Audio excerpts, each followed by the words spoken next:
Hey folks, Quilly18 here, and welcome to Let's Play Distant Worlds 2! Distant Worlds is a wonderful 4Xe or even grand strategy space empire strategy building game. But it does have a bit of an indie feel, especially in the user interface. Now, that was very true for the first game. Distant World 2 is a complete rewrite of the game engine's new 64-bit engine, everything redone from scratch, as well as a new user interface. It's still not gonna look as shiny and clean as some of those other games out there, but the depth of gameplay in Distant Worlds is very impressive. A lot of very complex mechanic, a lot of really cool stuff. This game, Distant World 2, just dropped today. I did have access to a earlier press build that had some things in it, so I have dabbled a little bit in here, but basically coming at it with kind of a fresh pair of eyes. In terms of the first game, Distant World, I did play, well actually I was one of these people that bought like the standalone game and the standalone expansions back when you could just get it directly from the main website. And then at some point they came out with Distant World Universe, which is a complete package and became available on Steam and various things, and became a lot easier to install the game. I probably have about, 100, maybe 200 hours total in Distant World, which is definitely, and it's been a while, so definitely no real level of expertise in it, but hopefully enough to muddle through. Anyway, we're going to go ahead and start a new game. There's a lot of options for the game setup. It is recommended on the first time that you do leave the options at their default, because presumably it's it's going to be what the baseline balance of the game is designed for and shouldn't be too disorienting. But there are a lot of galaxy shapes to choose from, massive differences in the size of things that you can play as. You can tweak, how advanced the galaxy is overall if you want a more advanced start in general. This over here is new compared to the first game. We are going to have randomized research paths, and we are only going to be able to see the next projects in the list. We're not going to be able to pre-plan our entire tech adventure here, which it does more represent kind of the real world research. We don't know that in 500 years, if we beeline this particular path, we'll be able to get, technology X or something. So I quite like this, at least for the first time. It's not like I know what the techs are going to be anyway, so I'm mostly going to be going into technology list blind.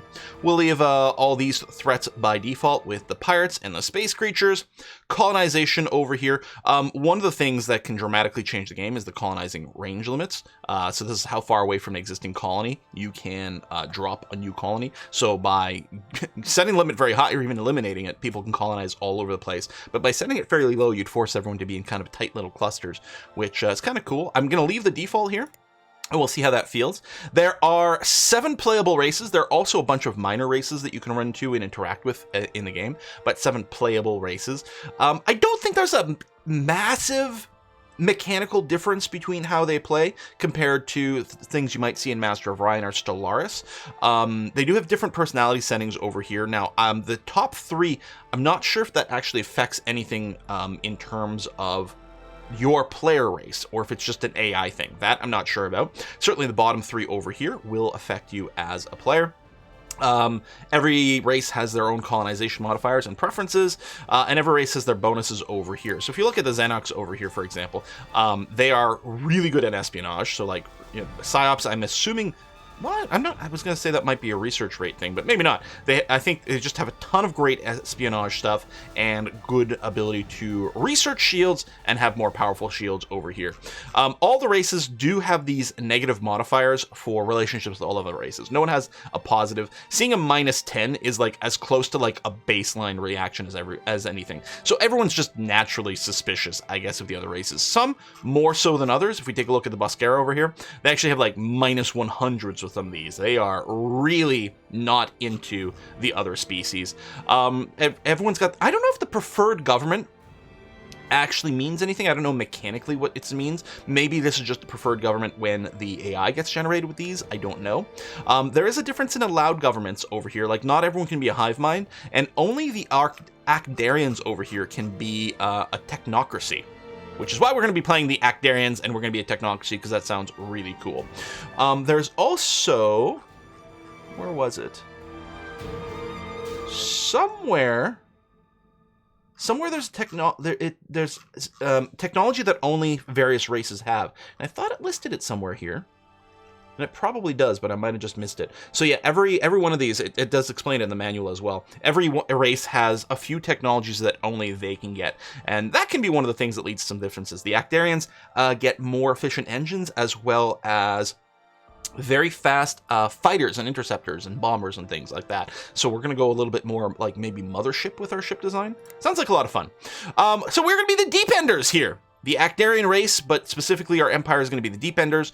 I thought about taking a flag that, you know, might look a little bit more like a Brussels sprouty type of thing, but blue makes a lot of sense, I think, for our species, since we are an aquatic race. So we're going to go with this blue flag over here with Technocracy, which does give us a penalty to population growth, colony happiness, and mining rate, but hopefully we can compensate for that with the fact that we get a 20% boost to all research. In fact, we also get a boost to all research from our base species as well. Starting situation. So we'll have normal home system. We're just starting expansion, pre-warp tech, which should be the same as everyone. And yeah, we'll randomize our location in the galaxy. You can manually add empires over here if you want, but we'll go ahead, auto-generate, and 12 is put in as default, so we'll do that. I believe this will be a mix of the major and minor races, I think. Victory condition, if you've never played Distant World, it is interesting how this works.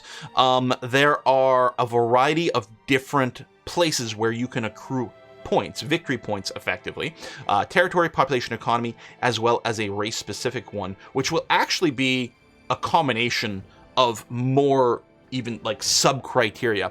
Anyway, all these points are totaled up and weighted according to some thing over here, and once you pass a certain percentage of value, then that's how you win. So you can actually pursue the victory by doing a wide variety of different things. There's still some, you know, you can focus more in some areas than others, but it's really, I really have always enjoyed their victory threshold here, because it always felt a little bit weird in a lot of these games where there was just like, you do one thing and the whole galaxy's like, yep, okay, now you win. Whereas this is just generally you're doing a lot of really good, strong stuff, and you have to, yeah, you just have to have a good, healthy empire in a lot of different ways. But I like the race victory conditions. We'll take a look at those once we get into the game. Yeah, and everything else we'll leave here. We've got events, including race events, colony events. Sounds like fun. Let's generate the galaxy.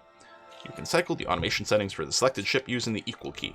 That's quite cool. I don't know how often I'll use the equal key for that. There are a lot of shortcuts in this. Probably the automation settings I'll just use with the mouse, but we'll see here as we drop into the game. All right, we are the Deependers.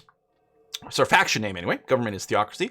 We are the Ackdarians, who are typically careful. Ackdarians have natural skill in all research, construction research, ship maintenance savings, ship construction speed, and ship energy savings. Our leader is Shu Gokal. This is random, by the way. Skilled in industrial research. That's also random.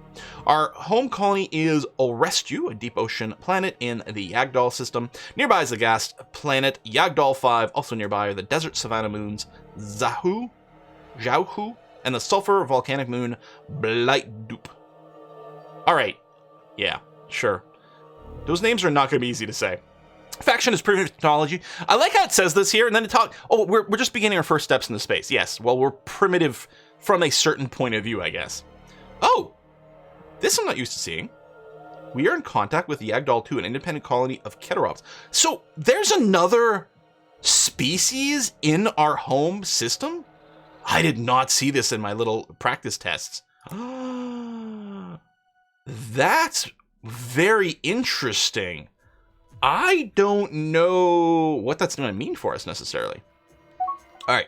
So, one thing we're going to do is the start of things has like, it has a few things set up for us. It's going to have this little story pop up, and if we unpause, it'll, presumably we have a ship in construction. Yeah, I think the Smiling Starway, I think, is an exploration ship that's already in construction. So once we unpause, after a couple of ticks, it's going to say, hey, your first exploration ship is done.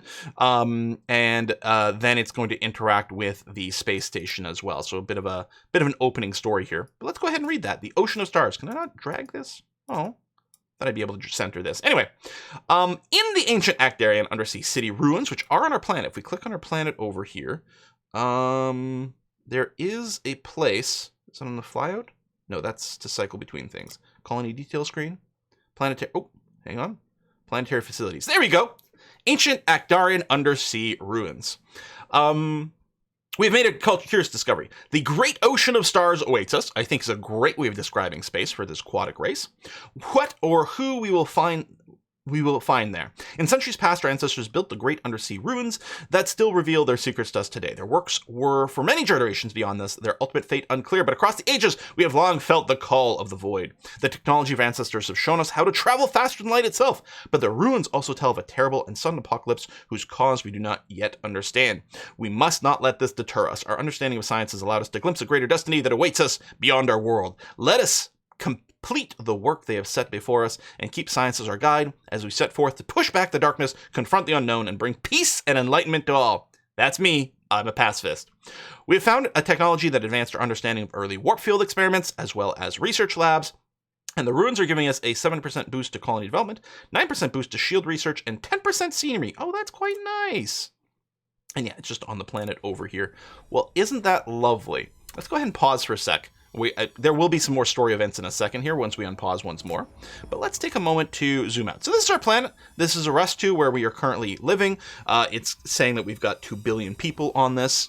If we zoom out, we can start to see more of the solar system, including this is so cool.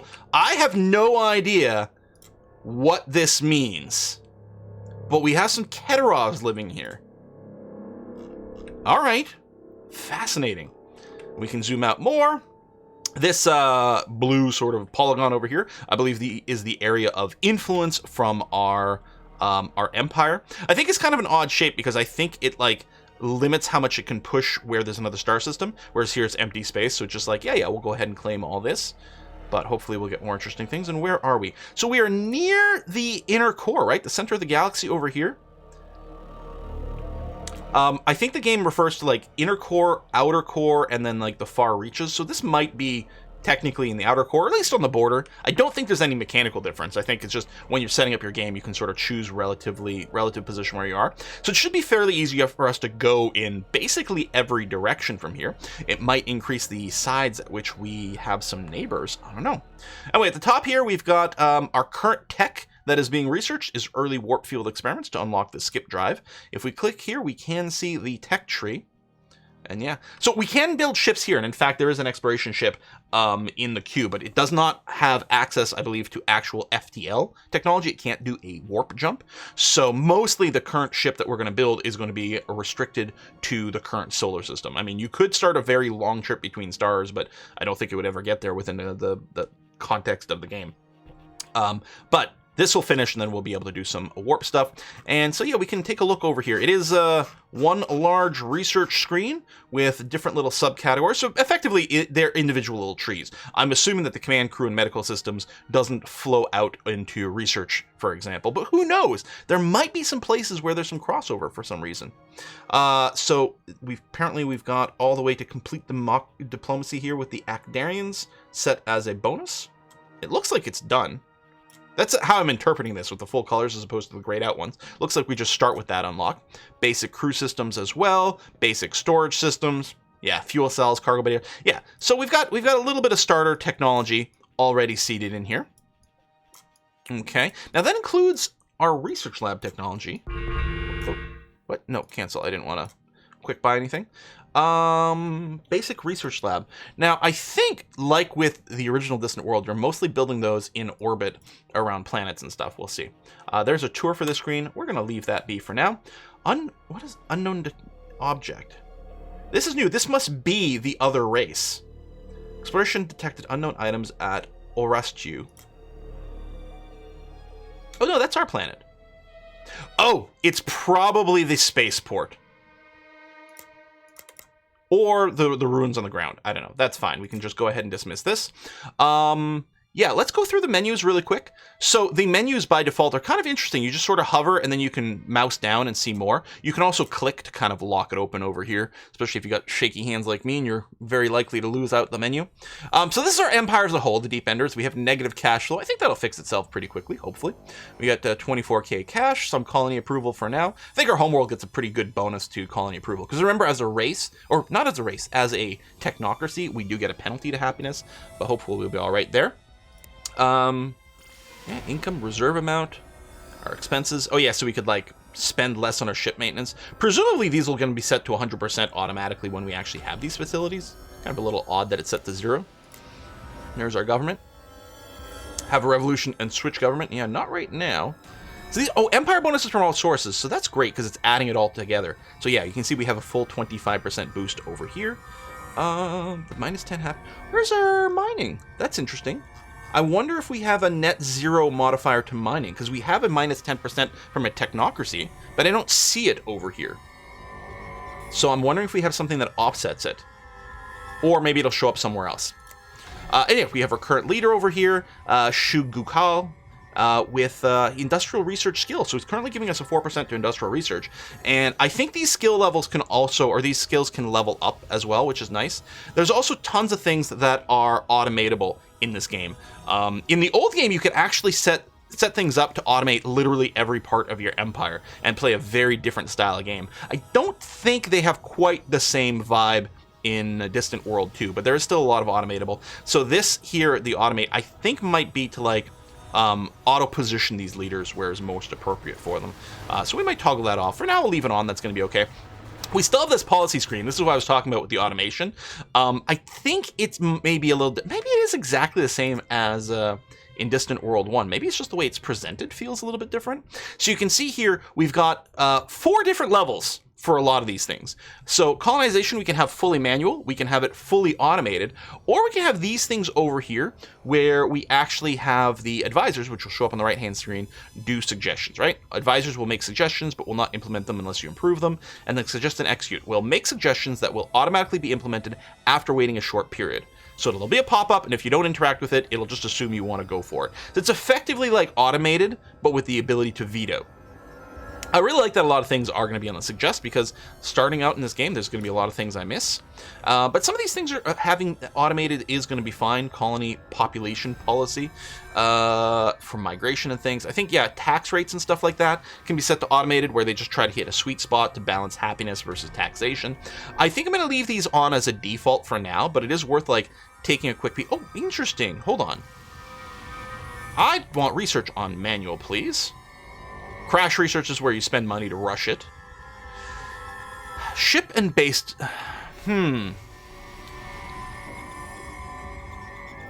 These are very complicated. What I think I'm going to do is I'm going to leave it on auto here, because when we get the skip drive, I do want that added in automatically to the ship so that I don't mess it up. But we'll probably set it to manual fairly quickly.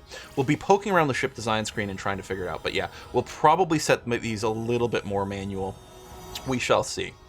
Okay, I think I'm going to leave everything as is for now. Send survey teams, yes. Some prompts. Colonization, yeah, not automatic. Tax rates, that's fine. I think I like that. Yeah, there you go. Target approval over here. Ship and base design. Oh, that's interesting. So some of these settings appear in more than one area. That's actually quite neat. Okay. Anyway, we've got that. Diplomacy. So that's interesting. Oh, there we go. Because I was going to say diplomatic relations. So with these over here, strategy invasion.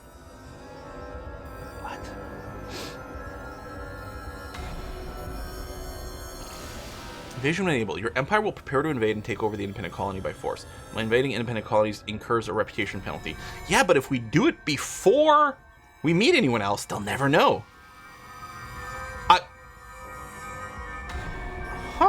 Diplomatic strategy is automated. Advisors select appropriate strategy. Right. If I turn this off... So I wonder if this is going to auto-build some invasion ships or something? I don't know. We'll leave that there. That seems okay. We want... I mean, come on. We're peaceful. And the best way to be peaceful is to make sure we have control over everything in our space. Then there's going to be no wars, right? Exactly. We only have the one character right now that we've looked at. We've got the one colony right now. Are there subscreens over here? New colonies, colony ships. There's the undersea resources. No artifacts. Okay. The exploration screen. So yeah, Daunting Destiny is our construction ship that's under construction. We start the game with it, and if we unpause, it'll finish and become available. Resources in the system, we'll be looking for a lot of those. Ship construction. So we have a construction yard. Oh, Dusty Deal is a construction ship. Under construction. Okay. So, exploration ships, known ruins. Okay. Tech screen we've looked at. Military, we don't have anything over here right now. Fleets, troops, admirals, bases, dangerous locations. And then civilian... Is that what this menu is? Just all civilian ships. So Smiling Starway is an ore prospector. But I don't think we're going to have control over this. Because it is going to be civilian. Now, where do we actually design the ships? Fleet templates, army templates.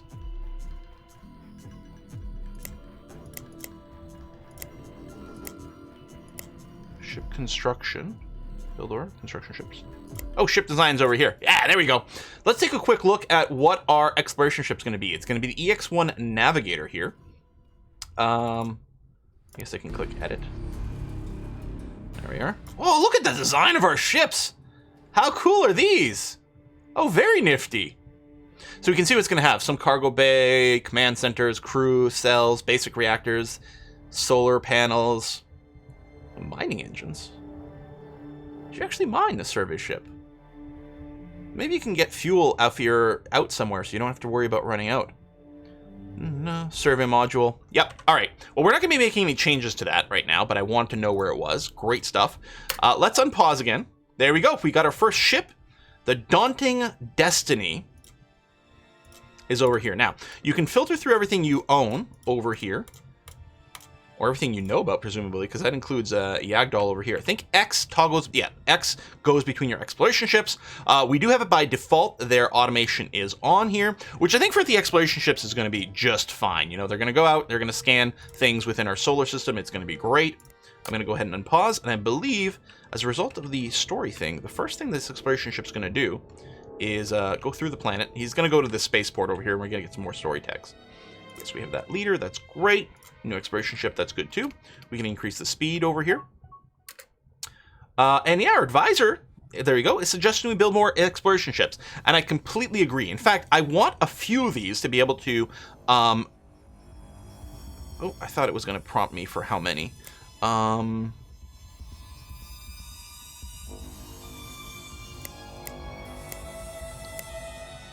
There you go. Just say there's a build order screen over here where we can queue up more than one thing. I'm gonna get like oh,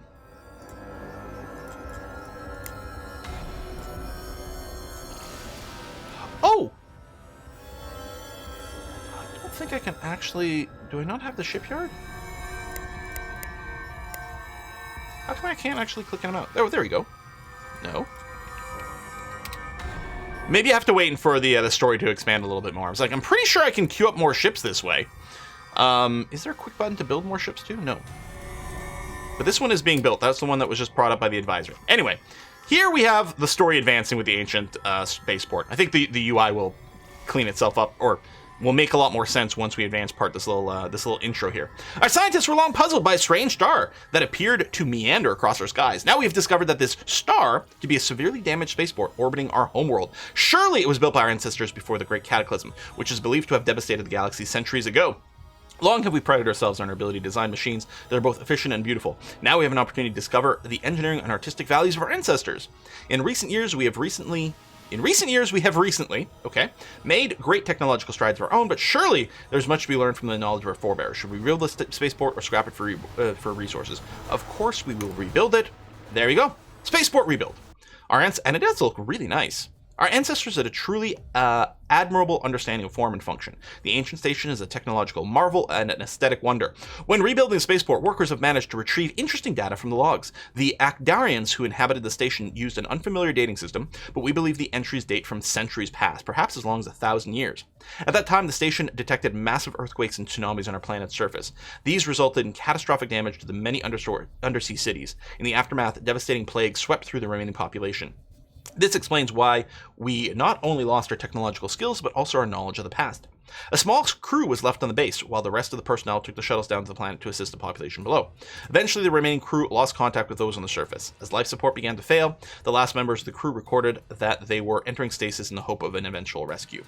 Withered Ackdarian bodies have been found in damaged stasis pods on another part of the base.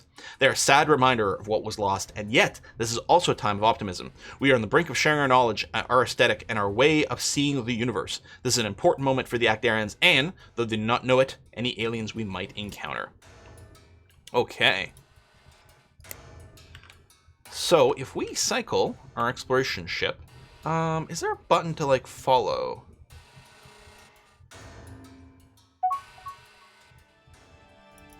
I can click on you. That's going to be fine. Oh, and I was paused. Secrets of vectoring engines. Ah, yes, okay. Wait. That's not what we're researching. In the process of rebuilding, we've discovered a tech boost of vectoring engines. Oh, neat. So this is just a free technology? I wonder, is this searchable? Zoom. I don't see it at a glance. Directional thruster.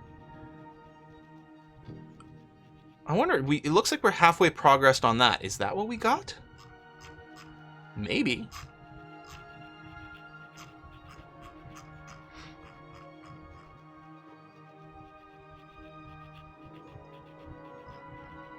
That might be. I'm not sure. All right, let's unpause some more. See, now our ships are going. So we've got Daunting Destiny is going to go survey Yagdal 5, which I think they were saying was the gas giant. Yeah, right over here. So you can see it's unexplored. So what's going to happen with the survey ship is it's going to go and survey this, find out what resources might be here, if it might be colonizable, which this one won't be. Secrets of fighter bays. Tech boost in fighter bays. Oh, these are how we unlock our race-specific boosts. Yeah. Okay, so our race is, according to the manual, has a boost to these, has these more efficient engines and has better fighter and bomber bays. And I guess it's happening via the story here. I understand now. There we go, Daunting Destiny, great. And this thing is in existence and is working. Shields are recharging. So now I'm curious, if I go... Ship construction. Ah, there you go. Now I can order up some exploration ships. So I'm going to do that. I'm going to get a couple more so that we can scout out our home system as quickly as possible. Because there's quite a few planets and moons and things to do here. And if any of them have any like ruins and various things, it can take a little while. Ooh, new construction ship is there. So once we find a place that we can mine. So are we a moon? Is Yagdal 5 our planet and we're a moon? Yeah! Oh, how neat. I mean, you would assume that culturally and potentially religiously, we probably had an interesting relationship with, you know, Yagdal 5, which should really have a better name. Can I rename this? Aww. I mean, it's such a Star Trek thing to do, right? People are like, where are you from? Oh, I'm from planet, you know, Fufufunu 3. It's like, you don't... So in the star system, Fufufunu? Yeah. Okay, why do you don't have a name for your planet? You're just numbering it from the distance from the sun? Like, come on. Anyway, new exploration ships are done, and they are set to automatic by default when they are created here. So they're all going to head out and scoot a boot. Oh, this one? Oh, this one's actually surveying my home planet. Ha ha ha. Now, there are a level of different automations that you can set for, well, most everything, but especially with the survey ships. It is interesting. Now, I don't know what the difference between Auto Explore and Auto Scout. I think that Auto Explore might be about just visiting another solar system. And then Scout is actually going and, like, surveying all the planets within it or something like that. But for now, we're going to leave it all on. Hey! Hyperspace technology discovered. Using the ancient knowledge recovered in early exploration, discovered first primitive hyperdrive. Breakthrough technology allows our ships to travel faster in light. Momentous discovery means we can quickly traverse our own solar system, exploring and expanding. Further advances should let us travel for our away stars. Now, that's the thing. I did build these extra ships, but then already we have an upgrade to our engine tech. Oh, and we have a science, which is nice. Now, we have this set to manual, so we will have to research the next things ourselves. I mean, we've got it looks like we're halfway to researching advanced maneuvering here. So we could grab that. Is there anything we'd rather first? I mean, if we're still losing money, we actually might want space commerce. Commerce center. We do have a bunch of our colony stuff automated, so if this is something you can build on a colony, then might go ahead and do that and make us a few bucks. Basic diplomacy, the Keterovs. Are we just going to ignore that and just conquer them? I mean, we kind of have to, right? For greed. Expanded to... Whoa! Oh! Because there is a lot of stuff going on here.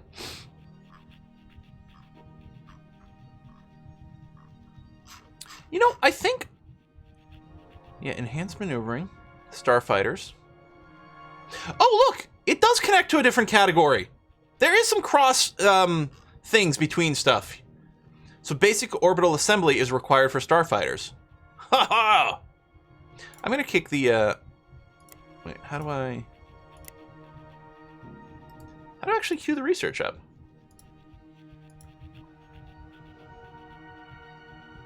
Oh, this is not the crash. This is just you pay to get it started. Interesting. So it does suggest early energy deflectors. 1.5 years to research versus 1.6 years. No, I kind of want the enhanced maneuvering. I'm going to just do that. I don't care. And then I'll queue the deflectors. No, do they think we're going to get in some early fights? Let me queue the deflectors and then wait for anything else in the research queue. Now, if we take a look at our ship designs over here. There we go, EX2 Scout ship. And if we take an edit here, presumably, yeah, it now has the skip drive. So, build... I'm going to decline the building. What we probably are going to do is... Oh, they're already retrofitting because they're on auto. Yeah, there you go. So they're coming back to the spaceport to retrofit so they can get the skip drive. So I could have waited for the construction until that happened. Thing is, except for this guy who was kind of far off, all the others are pretty close, and now they're going to be able to go a lot faster. You can see how long it was taking just to get from the moon to the planet over here. Apocalyptically slow, and I'm on max speed, ×4 over here. Once these ships get retrofitted, they're going to go so much faster. In fact, this one here... Oh, that is a transport. Leaving construction yard. There you go. So the Crooked Destiny, I think, is done. And there you go, hyper jump! One of our ships, the Crooked Destiny, engaged with hyperdrive, allowing the Empire to travel faster than light for the river stream. Distances that previously took months to traverse can now be covered nearly instantaneously. Next stop, the stars! Crooked Destiny is now speeding through hyperspace. Who knows what it will discover? There you go. And it made the jump to this other moon, like, nearly instantly here. I think this original skip drive doesn't allow us to actually go from star system to star system. I think we need the next level for stable warp fields over here, the warp bubble generator. Jump range 120 million, jump range 3 million. Yeah, you can see it's a massive, massive difference. I don't know if there's a legend anywhere that we can use to figure out, you know, there might be a thing to know like what the distances are. But remember, when the game was set up, we have our colonization maximum distance to 20 million. So presumably when we're talking about the distance between stars, we're probably looking at, you know, these might be like 50 to 100 million or something like that. Ooh, discovered new resources at Zahau, which is one of the other partner moons. I wonder if it's a moon of us. Probably another partner moon of Yagdal over here. And it has Doken tea. Grows in shady areas, mountainous regions of desert savanna planets, which our planet is not. Does not require much water to survive, making the leaves crinkly and scratchy. Tea mead from the leaves has a lot of flavor. Doken tea provides the following bonuses. Plus 4% colony development. So yeah, it's got Doken tea, which presumably we will set up some sort of like, well, I think they're always called like mining stations or something, but presumably something like that could be set up over here, which would then import the tea back home and give us those bonuses. Now, there are still some unknowns, right? We've discovered some things, but what has to happen here is the survey value. Yeah, survey scan at higher levels, because I think you will keep scanning this place, keep serving it, and unlock like higher levels of exploration here to discover more stuff. Bunch of discoveries at Yagdal 5. Oh, including a location bonus. Industrial research boost. Oh, okay. let's see these things. So yes, we got these. Can I just right click to dismiss? Perfect. That's much easier. Yeah, you're finding various resources. So what do they have? Caslon, Krypton, and Argon, which we don't have access to in our home world, so it's good that we've got a little bit of that. And dismiss these. Now, advisor, suggest building a mining station at Yagdal 5 because it has a lot of these resources. That sounds great to me. I think the color here, yeah, these we have a production shortage on. It's letting us know we are currently consuming these, but we don't produce enough. I think Caslon, I was going to say, yeah, common gas, it like, this is one of those names I remember from the first game a lot. Argon. Shield and reactor. The fact that it doesn't show a deficit here makes me think we're just not doing anything with this right now, because I don't think we're producing it. But yeah, I agree, that sounds great. Also suggesting we do a research station here because it's got the 19% industrial research boost. Sounds great. I think in the first Distant World, there are a bunch of different types of research stations that are buildable, and now there's just like the one base type, which is going to make it a lot less annoying for our... This is ship design. Oh no, it includes the stations over here, because I think there are a lot of different types of stations to do it.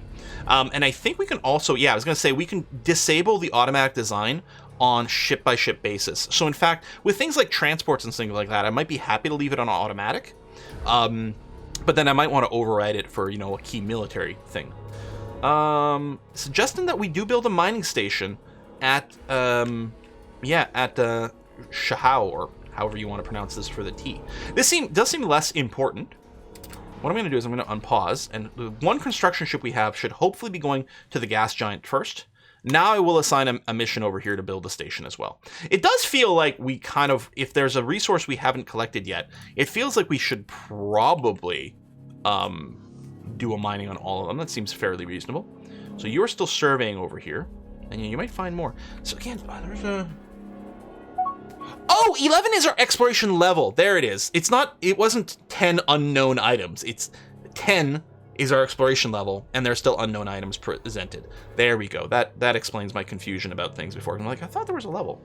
We've found, what is this? Nebnar. Oh, over in this asteroid over here. Okay. Oh, and a little bit more. Now, I don't think we have to build mining stations in literally everything. I think you can just send mining ships to just mine things directly so some of these, like, they might mine out very quickly. I think might be the idea. I love how like all these asteroids can be scanned. So a bunch of our survey ships are just scouting, are going to be surveying just some rocks. I think this over here, yeah, rocky asteroid, exactly. Okay, well, what we're going to do here, since apparently we properly encountered this other colony here, who knows, maybe we'll change our attitude to these guys. Maybe they'll turn out to be cool. But it does seem like a really good place to put a cut into this, since we are nearly 40 minutes into this first video. I'm very much looking forward to be playing Distant World 2, you guys. I hope you are looking forward to this. Depending on how it goes, like, if we muck things up, right, we might just play for like 5 or 10 episodes and be like, okay, we're gonna restart now that we know what we're doing. Or maybe this will turn into like a 100-episode long series. It's not very easy to know right now, but I can tell you I'm very much looking forward to playing some Distant World. And oh! Why do we know about these guys over here? Because of this? Well, we'll see. We'll see next time. If you are new to the channel, do of course make sure to subscribe and like and comment and all those things, because it helps with the YubTub algorithms. And I'll see you next time. Bye-bye.